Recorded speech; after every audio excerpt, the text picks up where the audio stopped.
आज गुरुपौर्णिमा उत्सव 2026 आहे आणि त्या अनुषंगानं महाराष्ट्रामध्ये एक परंपरा आहे.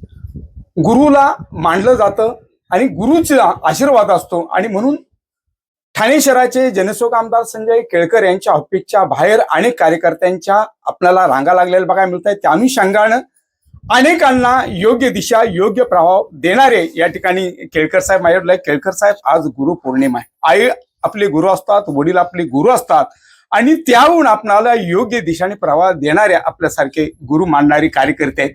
काय आनंद होतो आज गुरुपौर्णिमेचा?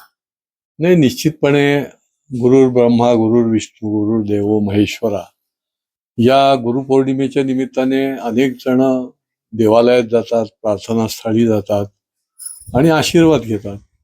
अनेकांचे अनेक व्यक्ती देखील आवडते असतात, त्यांच्याकडे जातात. पण आपल्या जीवनामध्ये निरनिराळ्या क्षेत्रामध्ये आपल्याला गुरु असतात आणि गुरुशिवाय काही पर्याय नाही.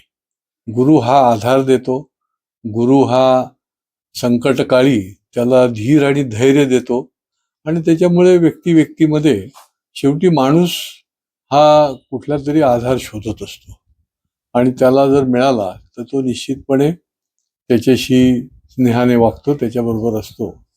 माझे देखील पूर्ण एवढ्या वर्षाच्या आयुष्यामध्ये खूप क्षेत्रामध्ये मी काम केलं आणि माझ्या दृष्टीने मी सचोटीने काम केलं, प्रामाणिकपणे काम केलं की लोकांच्या मध्ये विश्वासाची भावना निर्माण असली पाहिजे आणि ती विश्वास जो आहे तो सांभाळण्याचा, टिकवण्याचा खूप प्रयत्न केला. कारण राजकीय क्षेत्रामध्ये हे अवघड काम असतं. राजकीय क्षेत्रामध्ये दर घटक्याला काही वेळेला खोटं पण बोलायला लागतं, पण माझ्या आयुष्यात मी कधीच खोटं बोललेलं नाही आणि माझ्या मुलांना देखील मी सांगतो की खोटं कधीच बोलू नये, कारण काय बोललं ते नंतर लक्षात राहत नाही आणि काही वर्षानंतर ते उघड होतं. त्यामुळे माझ्यावर प्रेम करणारे लोक येतात, मलाही आनंद वाटतो. मी काही असा मोठा नाही की मी त्यांना फार मोठा आशीर्वाद देईन, परंतु मी एक शुभचिंतक आहे.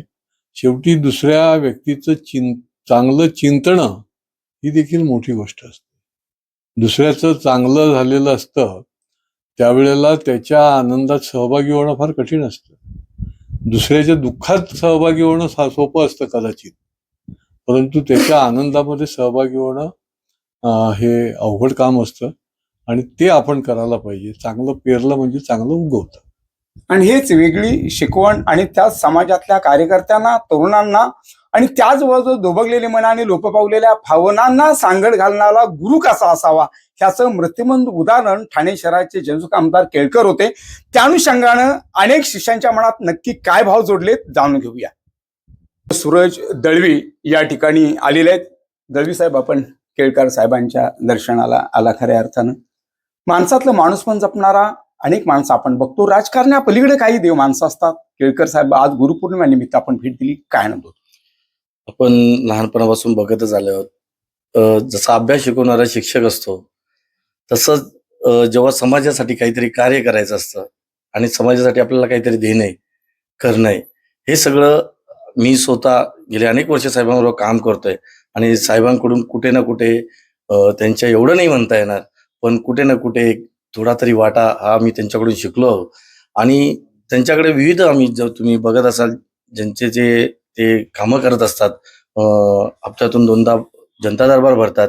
त्या जनता दरबारमध्ये जेव्हा आम्हाला त्यांची ताकद बघता येते, साहेब अधिवेशनातून येतात, अधिवेशनातून आल्या लगेच सकाळी दुसऱ्या कोणत्या कार्यक्रमातून येतात, बाहेरून येतात, आल्या लगेच त्या क्षणाला 10:30 वाजताचा टाइम असतो त्यावेळी तिथं जातात. हे शिकण्यासारखं आहे. म्हणजे एखाद्या नेत्याकडे जेव्हा आपल्याला खरोखर शिकायसाठी जर असेल तर नेता जर बघावा तर खरोखर मी सर्व माझ्या भाजपच्याच नाही तर विविध पक्षाच्या कार्यकर्त्यांना देखील मी सतत आम्ही बोलत असतो की आमदार संजय केळकर साहेब यांच्यासारखा एक नेता असावा आणि त्यांच्याकडून शिकण्यासारखं भरपूर असतं आणि शिकावं. कारण शेवटी घडणारा विद्यार्थी असो, कार्यकर्ता असो, अशाच नेत्यांकडून शिकतो आणि एक चांगलं येणाऱ्या भविष्यात कामं किंवा जनतेची सेवा ही आम्ही देखील करावी हे साहेबांकडूनच आम्ही शिकलोय. हेच आम्हाला त्यांच्या चरणी नतमस्तक होऊन आम्हाला त्यांनी आशीर्वाद द्यावा हीच आमची इच्छा आहे. आणि म्हणून आपण मोठ्या संख्येनं आपणाला ठाणे शहराचे जनसुख आमदार संजय केळकर यांच्या कार्यालयाभर आणि कार्यकर्त्यांची आपणाला फळी बघायला मिळाली. खऱ्या अर्थानं माणसातलं माणूस पण जपणारा देव माणूस काय असतो, गुरु काय असतो, याचं मृत्युमंद उदाहरण आपणाला ठाण्यामध्ये बघायला मिळाला. Cameraman Tanmay Patil, reporter Sagar Patil, Thane.